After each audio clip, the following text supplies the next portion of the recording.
Abra sua Bíblia em Êxodo capítulo 14, dos versos 1 ao verso 14. É um texto extenso, mas eu preciso que você preste bastante atenção a essa leitura. Esperança no beco sem saída. Êxodo capítulo 14, do verso 1 ao verso 14. Diz assim o texto também está sendo apresentado no telão, e fique atento à leitura. Êxodo capítulo 14, do verso 1 ao verso 14, diz assim: O Senhor disse a Moisés: ordene aos israelitas que deem a volta e acampem em Piairote, entre Migdol e o mar. Acampem ali à beira do mar, entre Baal-Zefon e entre a beira do mar, em frente a Baal-Zefon. O faraó pensará: os israelitas estão vagando, perdidos, prisioneiros no deserto. Mais uma vez endurecerei o coração do faraó, e eles o perseguirá. Planejei tudo isso para mostrar minha glória por meio de Faraó e de todo o seu exército. Então os egípcios saberão que eu sou o Senhor, e os israelitas assim fizeram. Quando o rei do Egito soube que o povo de Israel havia fugido, ele e seus oficiais mudaram de ideia. O que fizemos? Perguntavam. Como podemos deixar todos os escravos israelitas escaparem? Então o faraó mandou preparar sua carruagem e convocou suas tropas, levou consigo 600 dos melhores carros de guerra, além dos demais carruagens de batalha do Egito, cada uma com seu comandante. O Senhor endureceu o coração do faraó, rei do Egito, para que ele perseguisse os israelitas, que haviam partido triunfantemente. Os egípcios os perseguiram com todas as forças do exército de faraó, todos os seus cavalos e carros de guerra, cavaleiros e tropas, e os alcançaram no acampamento em Pi-Airote, à beira do mar, em frente a Baal-Zefon. Quando o faraó se aproximava, os israelitas levantaram os olhos e viram os egípcios marchando contra eles. Em pânico, clamaram ao Senhor e disseram a Moisés: por que você nos trouxe ao deserto para morrer? Não havia sepulturas no Egito? O que você fez conosco? Por que nos forçou a sair do Egito? Quando ainda estávamos no Egito, não lhes avisamos que isso aconteceria? Dissemos: deixe-nos em paz, continuaremos a servir os egípcios. Afinal, é melhor ser escravo no Egito do que ser um cadáver no deserto. Verso 13, Moisés, porém, disse: não tenham medo, apenas permaneçam firmes e vejam como o Senhor os resgatará nestes dias. Vocês nunca mais verão os egípcios que estão vendo hoje. O próprio Senhor lutará por vocês. Fiquem calmos. Amém, amados? O meu texto é na Nova Versão Transformadora. O contexto do que está acontecendo aqui é algo muito lindo, porque Deus, Ele manifesta a glória dEle na vida do povo de Israel, e é algo extremamente poderoso. Deus conduziu literalmente o seu povo, preste bastante atenção nisso. Deus, aquele a qual nós servimos até hoje, o onipotente, onisciente, o onipresente, conduziu o povo que se chama dele, o povo dele, a um beco sem saída, literalmente, a um lugar cercado, encurralado por toda sorte de perigos. Amados, Deus não é um Deus de brincadeira.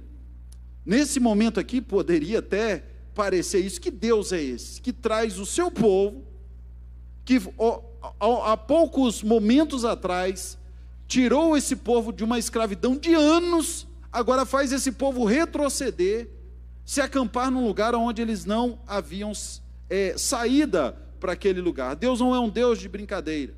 Depois de todo esse tempo, mais de 3, 4, 5 mil anos talvez 4 mil anos, hoje nós sabemos o final dessa história, porque está registrada para nós. Nós sabemos que Deus abre o mar, amém? Nós sabemos que Deus não estava de brincadeira com esse povo. Nós sabemos o milagre que se manifesta aqui após esses atos. Mas o povo que estava vivendo esse momento, pela primeira vez, eles entraram em crise. Sabe por quê? Porque todas as vezes, quando nós não sabemos o que fazer, que direção tomar, duvidamos do que é certo e acabamos entrando em crise, não é assim? Quando nós sabemos o final de alguma coisa, nós somos convictos e aí avançamos. Mas quando não sabemos o que vem pela frente, entramos muitas vezes numa crise. Será que Deus estava brincando com esse povo? Será que Deus estava brincando com você, comigo, quando permite que situações complicadas nos envolvam? Você já pensou nisso? Parece que Deus está brincando com a gente. Sabe, irmãos, eu tenho certeza que não, e eu sei que você sabe que não. Não é verdade? Deus não brinca com a gente. O que Deus faz é algo sério. Bom, se você tem uma idade parecida com a minha, você lembra de um seriado japonês chamado Jaspion. Quantos lembram do Jaspion aqui? Eita glória! Você gostava do Jaspion? Tinha 42 episódios do Jaspion e eu assisti todos eles. E várias vezes, tá? Jaspion, quem nunca ouviu falar de Jaspion, levanta a mão, por favor. Procura na internet. Depois que você começar a assistir, vou te dizer, é uma benção. Até a musiquinha do início eu sabia, de cor e salteado. Era muito legal. Mas é interessante que Jaspion, o original, o nome Jaspion é Juspion, que significa justice em inglês, e champion, que significa campeão da justiça. Então Jaspion era o campeão da justiça. Mais ou menos era assim, todos os episódios acontecia quase que a mesma coisa, um enredo. Jaspion estava lá muito bem, na sua nave, às vezes andando pela terra, tranquilão, era um ser humano normal, mas só que ele estava preparado para defender a humanidade das criaturas do mal, não era assim?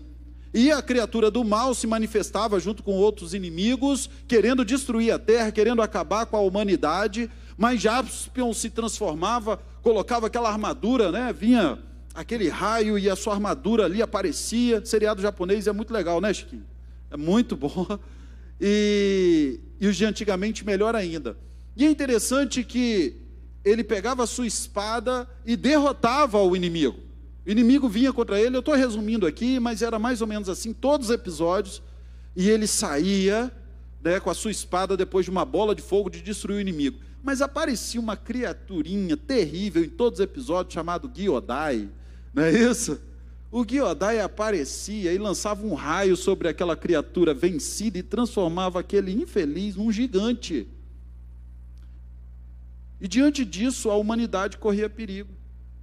Por quê? Porque Jaspion agora continuava um ser humano, apenas com a sua armadura e a sua pequena espada, mas a criatura que vinha contra ele era um gigante, terrível, com poderes e uma força desproporcional, pronto para destruir toda a humanidade e o próprio Jaspion. Mas o Jaspion tinha a sua nave que se transformava num gigante, muito mais poderoso que o seu inimigo, e com poucos golpes, a nave, o gigante do Jaspion, destruía por completo o inimigo que se levantava. Enfim, é apenas um seriado, e é legal a gente assistir seriados de antigamente. Eu não assisto mais, foi a minha época. Sabe, irmãos, às vezes a nossa vida é assim também. Estamos lutando com os nossos inimigos, com as nossas dificuldades, com as nossas lutas, enfrentamos com as nossas forças, conseguimos derrotar muitas vezes algumas situações, mas há um problema.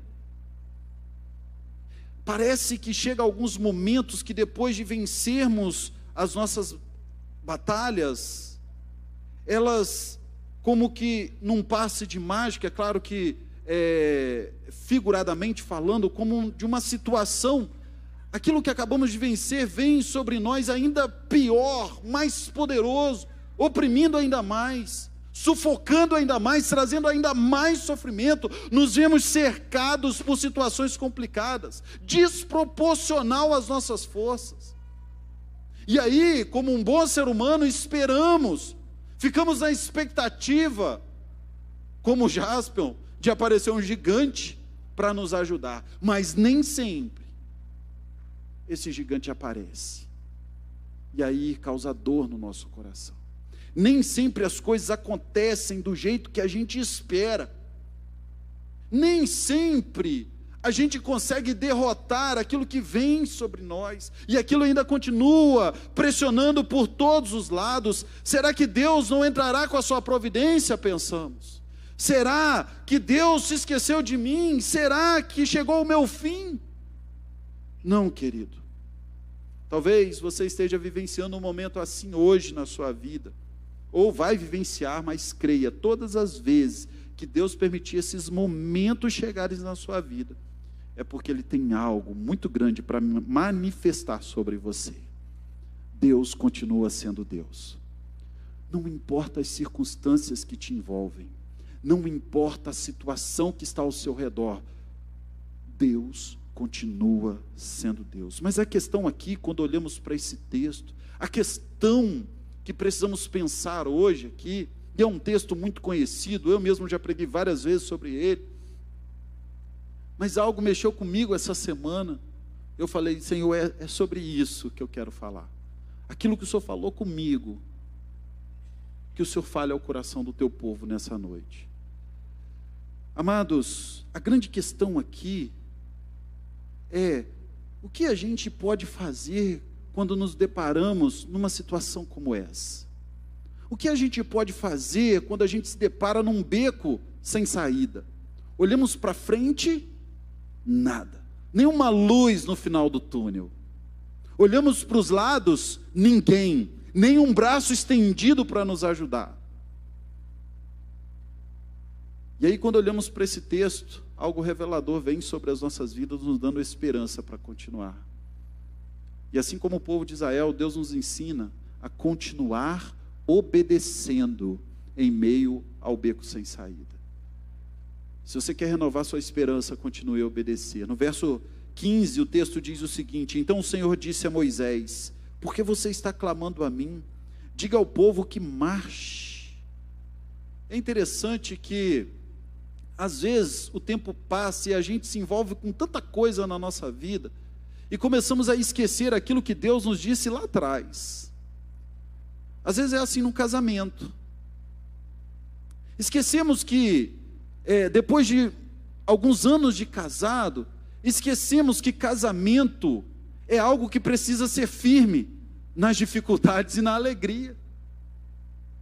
Muita gente esquece que casamento é necessário fidelidade nas coisas boas e nos momentos difíceis. Esquecemos do altar e das promessas realizadas aqui, dizendo que permaneceríamos fiéis em todo momento. E aí vem as crises, vem as dificuldades, vem os momentos difíceis, e isso é tão sério que quando um casamento vivenciado dessa forma, num beco sem saída, as pessoas, os casais, não veem outra solução senão a pior a se tomar, que é, você sabe muito bem. É assim na nossa esperança, na nossa caminhada de fé, em todas as áreas da vida. Esquecemos que um dia, quando aceitamos a Jesus, Ele estaria presente conosco todos os dias da sua vida. E aí vem as crises, as dificuldades financeiras, a enfermidade, o luto, e parece que Deus não existe mais. Mas o que fazer nesse momento se não obedecer? O povo de Israel estava cercado por todos os lados. Deus havia dado uma direção a Moisés no passado, há pouco tempo. Tira o povo do Egito, da escravidão, e leva para uma terra que mana leite e mel. Vai para uma terra boa. Então somente vai Moisés. Eu vou estar contigo de dia, numa coluna de fumaça, protegendo, uma nuvem, protegendo do sol, à noite numa coluna de fogo, trazendo calor e claridade. Vai, fica tranquilo, eu estou contigo. Mas se depararam diante de uma situação, o que fazer? E aí Deus vem esclarecendo o povo: continuem a marchar, tão somente obedeça. E é isso, amados, que precisamos fazer, obedecer. Mas obedecer não é fácil. Obedecer quando a gente sabe o que fazer, obedecer quando a gente sabe para onde está indo é fácil. Mas obedecer sem nenhuma direção, obedecer, sem saber o que vem pela frente, aí é difícil. Obedecer sem saber o que vem pela frente, aí é complicado. É difícil obedecer a Deus quando estamos num beco sem saída. Abraão, para ele também foi difícil. Em Gênesis capítulo 12, verso 1 diz: ora, o Senhor disse a Abraão: sai da tua terra, da tua parentela e da casa do teu pai, para a terra que eu te mostrarei. É como se Deus estivesse dizendo para Abraão o seguinte: olha, Abraão, sai, eu quero que você saia agora do seu conforto, do aconchego da sua família, da sua estabilidade, porque eu quero fazer algo melhor através de você. Abraão poderia questionar: tudo bem, Deus, o Senhor vai fazer algo melhor por mim, mas eu preciso sair daqui, eu preciso deixar o meu conforto, eu preciso... Sim, Abraão, se você quer algo diferente, se você quer ver a ação a minha ação sobre a sua vida, você vai precisar obedecer. Então somente obedeça. Mas eu vou para onde? Só vai, Abraão. Às vezes, amados, nos deparamos com situações como essa. Deus dizendo para a gente, ou a gente perguntando para Deus: o que eu vou fazer, Deus? Para onde eu vou? E Deus dizendo para a gente: só vai. Só obedeça. Continue firme. Obedecer é uma palavra que vem do latim, que significa obedire, que significa escutar com atenção. Ob, no latim, significa escutar, ou melhor, atenção, e audire significa escutar. Então, obedecer significa escutar com atenção. Agora, entenda bem, o povo de Israel, quando se vê nesse momento, eles começam, talvez antes de criticar Moisés, e antes de buscar uma resposta, eles começam a buscar em si, nas suas lembranças, algo que os fizessem permanecer firmes, algo que os fizesse continuar avançando numa crise que eles estavam vivendo. Mas eles começam a puxar nas suas memórias e não lembram de nada. Sabe por quê? Quando Deus falou com esse povo, eles não estavam escutando com atenção a voz de Deus. Eles não estavam escutando com atenção. E é assim também nas nossas vidas. Diante das incertezas, das lutas, dificuldades, nós vamos sempre tentar lembrar de algo que nos faça permanecer firmes. E é nesse momento que nós precisamos lembrar que Deus nos disse através da palavra dele.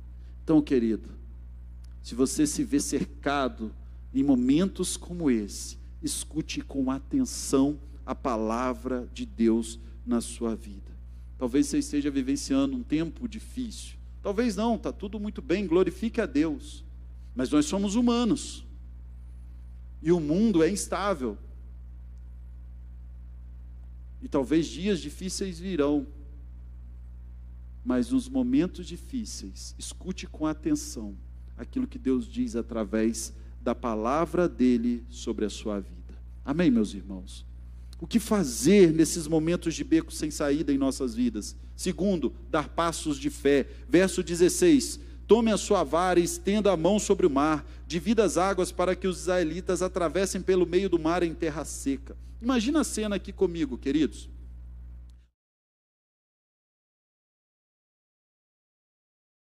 Pessoas, que era a quantidade do povo de Israel naquele momento, mas 2 milhões de pessoas reclamando com você por ter levado-os a um lugar terrível.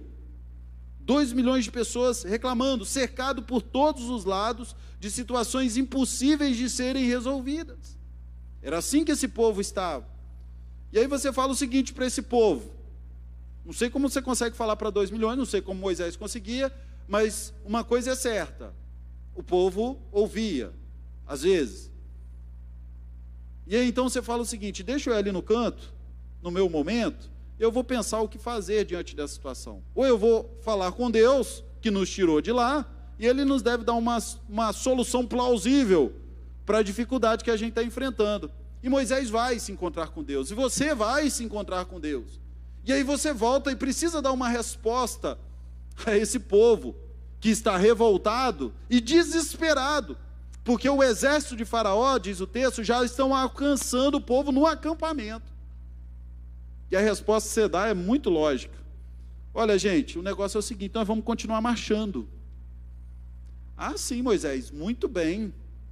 Um povo revoltado, desesperado, você fala que vai continuar marchando para onde? Só tem água na nossa frente. Esse povo que estava revoltado, desesperado, agora está com sangue nos olhos, querendo acabar com a vida de Moisés. É isso que acontece com a gente. Sabe, queridos, e aí Moisés, e talvez você fala assim, não, talvez eu tenha esquecido de dizer um detalhe, e aí vocês vão entender melhor. Deixa eu só pegar o meu cajado e tocar nas águas, porque o mar vai se abrir agora. O povo que estava revoltado, desesperado, com vontade de matar Moisés, agora se vê desesperançado. Porque isso aqui tem um nome, que Moisés fala para esse povo, Deus mandou eu tocar nas águas para o mar se abrir, só podia ser duas coisas: loucura ou um passo de fé. E nesses momentos na nossa vida, as decisões mais comuns de tomarmos seria talvez essas duas: tomar uma decisão loucura, ou dar um passo de fé. Por mais que essas duas decisões aconteçam nesses momentos difíceis da nossa vida, há uma importante diferença entre elas. Loucura é quando eu tomo uma decisão baseado no meu conhecimento diante de uma crise. É quando eu tomo uma decisão baseado nas circunstâncias, no calor do momento. Loucura é quando eu desisto. Passos de fé não. Passos de fé é quando eu tomo uma decisão baseado e debaixo da palavra de Deus sobre as nossas vidas. E eu tenho certeza que hoje Deus tem uma palavra para você. Continue marchando. Continue tendo esperança. Casal, continue tendo esperança na sua família. Não desista agora. Se Deus fez com que vocês ficassem unidos até agora, esse Deus é fiel. Foi isso que cantamos aqui. Não há o que temer. Deus é aquele que faz brotar amor de onde não tem. Eu não sei porquê, mas Deus está me inspirando a falar para casais aqui nessa noite. Deus quer restaurar o seu casamento em nome de Jesus. Há um desejo no coração de Deus de restaurar a sua família. Talvez você entrou aqui hoje como uma das últimas formas de restaurar a sua família, mas creia, Deus, o desejo de Deus é que a sua família seja abençoada.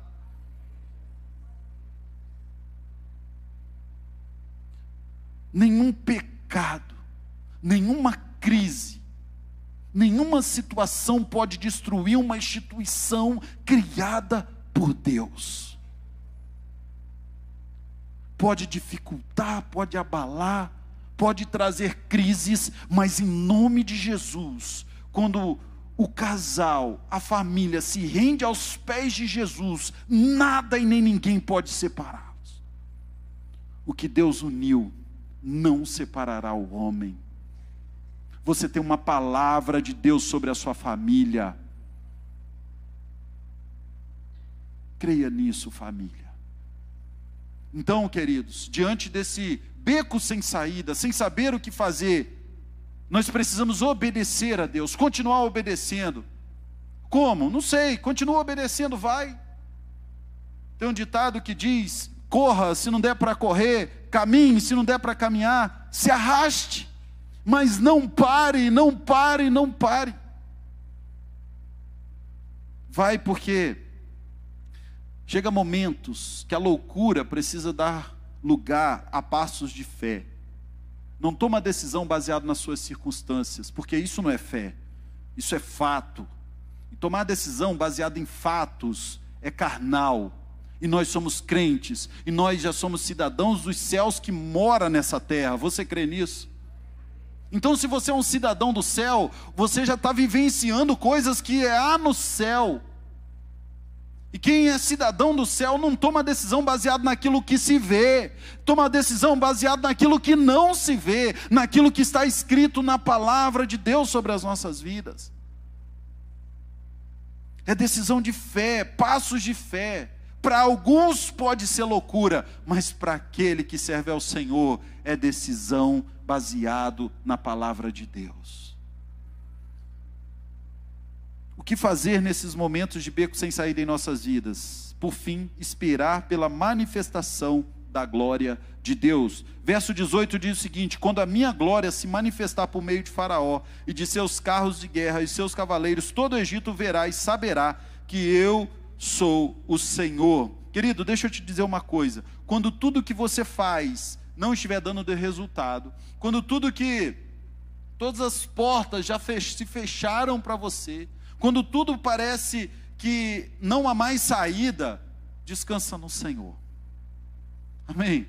Eu ouvi essa palavra essa semana e mexeu comigo. Descansa no Senhor. Sabe por quê? Porque só pode ser Deus. Não está dando nada certo, está tudo parado. Não tem mais forças para continuar.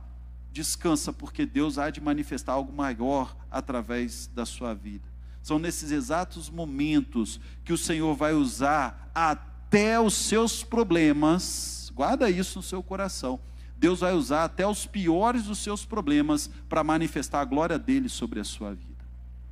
Quando olhamos para esse texto aqui, e eu acho isso muito revelador, pelo menos para mim. O povo de Israel estão com dois problemas terríveis aqui. Se não tivesse um, estava bom, estava tranquilo para eles. Mas eles estão com dois, e esses dois cercam eles. Eles estão, quando a gente pesquisa sobre esse lugar, Pi-Hahirote, é um lugar cercado por montanhas, que à frente só tem o mar e o caminho que eles vieram. Eles estão acampados num largo, numa praia, 2 milhões de pessoas, e o exército do faraó vem atrás, e o mar vermelho à frente. Eles estão com dois problemas. Quais?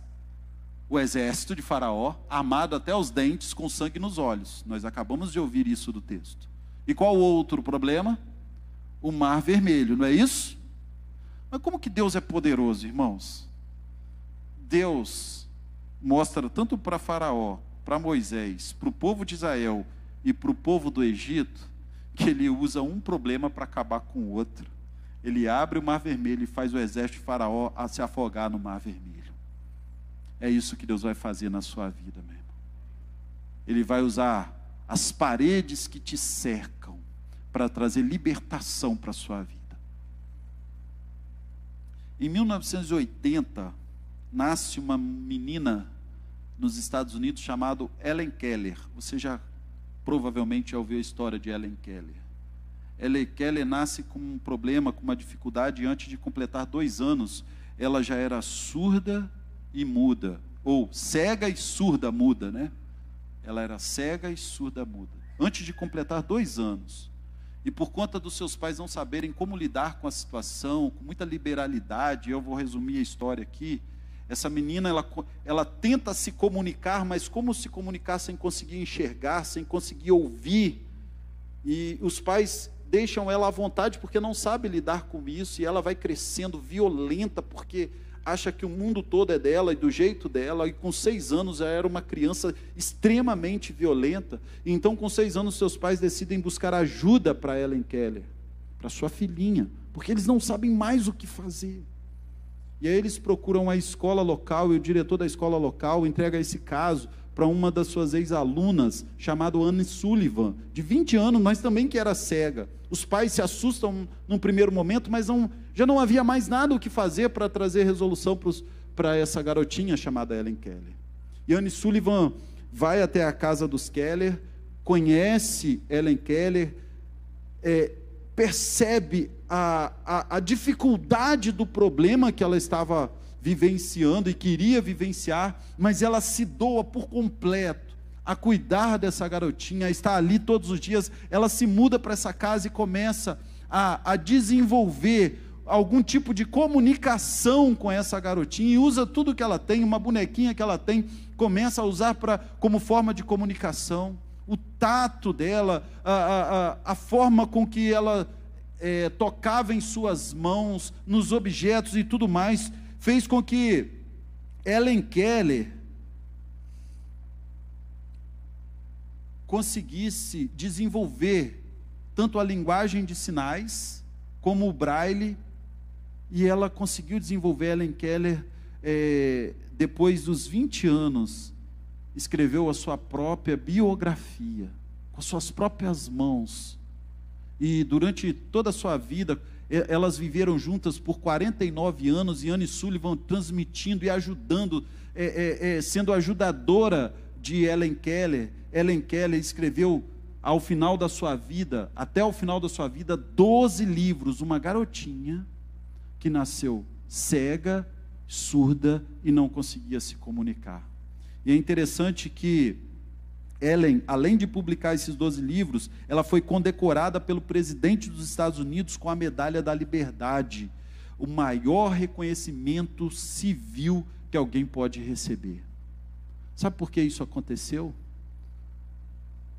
Porque uma pessoa decidiu manifestar coisas boas na vida de outra pessoa. Isso aconteceu porque, olhando para nós, muitas vezes vivenciamos situações assim, situações que aparentemente são intransponíveis, problemas talvez aparentemente irresolvíveis, mas no final eu creio que Deus sempre vai manifestar a glória dele sobre as nossas vidas. E o literal problema de Helen Keller se transforma para ela a sua própria glória, porque foi através desse problema que ela se tornou conhecida até hoje, mais de 100 anos depois, muito mais de 100 anos depois. Sabe, irmãos, assim também é a vida daqueles que buscam a Jesus. Por mais que seus medos, suas lutas sejam aparentemente intransponíveis, Jesus sempre mostrará a sua glória no final. No Calvário, Jesus foi morto. E durante 3 dias, a morte pensou que tinha vencido Jesus. Durante esses 3 dias, seus discípulos pensaram que aquilo que eles tinham vivenciado com o Mestre tinha sido em vão. Mas Deus manifesta a glória dele em Jesus, e Jesus ressuscita dentre os mortos, trazendo vida para todos aqueles que nele creem. Jesus traz solução para a sua vida, e esse é o nosso Deus. Ele sempre irá manifestar a glória dele sobre nós. Eu quero encerrar essa palavra nessa noite. Nós vamos cantar uma canção, e quando nós olhamos para esse contexto do povo de Israel, cercado, encurralado, sem saber na verdade o que fazer, nós entendemos que é exatamente isso que o pecado faz com o ser humano. Ele cerca, ele maltrata, domina, escraviza. O pecado humilha as pessoas. Mas assim como Moisés levantou a sua vara e tocou nas águas, e elas se abriram para o povo de Israel passar a seco, trazendo esperança para uma nova terra, Deus também levanta Jesus no madeiro. Jesus toca a morte, mas ao 3º dia Jesus ressuscita, se tornando o caminho aberto para o céu. Eu não sei como está a sua vida hoje, porque existem momentos assim na vida de todo mundo. Não é só porque você é crente que você não vai, que sempre vai ser tudo bom para você, para mim. E talvez você esteja aqui nos acompanhando nesse tempo, tanto pela internet ou talvez aqui, e tem vivenciado dias difíceis. Não só crises emocionais, financeiras, não, mas talvez um vazio no seu coração que você não sabe nem explicar o que é, e já procurou resolver isso de todos os lados. Mas Jesus, Ele é esse escape, Jesus é essa esperança quando parece que não mais há esperança. Esse é o nosso Jesus. E o que fazer nesses momentos difíceis? Continue a obedecer. Talvez hoje o Espírito Santo está falando no seu coração que você precisa mudar de vida. Talvez hoje você até é crente, já tem caminhado na fé há algum tempo, mas está desanimado, algumas coisas têm acontecido, e o Espírito Santo está martelando aí na sua mente, no seu coração, que algo precisa ser transformado. algo precisa ser perdoado, algo precisa ser curado. O que fazer nesse momento? Obedeça à voz do Espírito Santo de Deus. Dê passos de fé diante disso. Loucura é sair daqui nessa noite continuar vivendo do mesmo jeito. Loucura é ouvir as palavras de salvação e continuar a caminhar a passos largos para o inferno. Loucura é viver um casamento de fachada, sem tomar uma decisão de assumir a responsabilidade de amor, de respeito, de cuidado e decisão de mudança. Passos de fé é se entregar por completo a Jesus. Passos de fé é se arrepender dos pecados e dizer: Jesus, eis-me aqui. Passos de fé é olhar para o companheiro e para a companheira e dizer: eu te amo, não importa o que aconteça. Passos de fé é se aproximar mais de Deus. Sabe por quê? Porque quando obedecemos e damos passos de fé, Deus vai manifestar a glória dele sobre as nossas vidas. Deus vai manifestar a glória dele sobre a sua família. Obedeça, querido, dê passos de fé e espere pela manifestação da glória de Deus sobre a sua vida. Eu quero convidar você a se colocar de pé. Nós vamos cantar uma canção agora. E logo após eu quero orar pela sua vida. Durante essa canção, se você entendeu essa palavra e está vivenciando um momento talvez como esse, eu quero que você saia do seu lugar e venha aqui na frente. No final nós vamos estar orando. Eu quero orar por você, pela sua família. Se a sua família que precisa, venha também, em nome de Jesus, porque Deus quer manifestar a glória dele sobre a sua vida e sobre a sua família.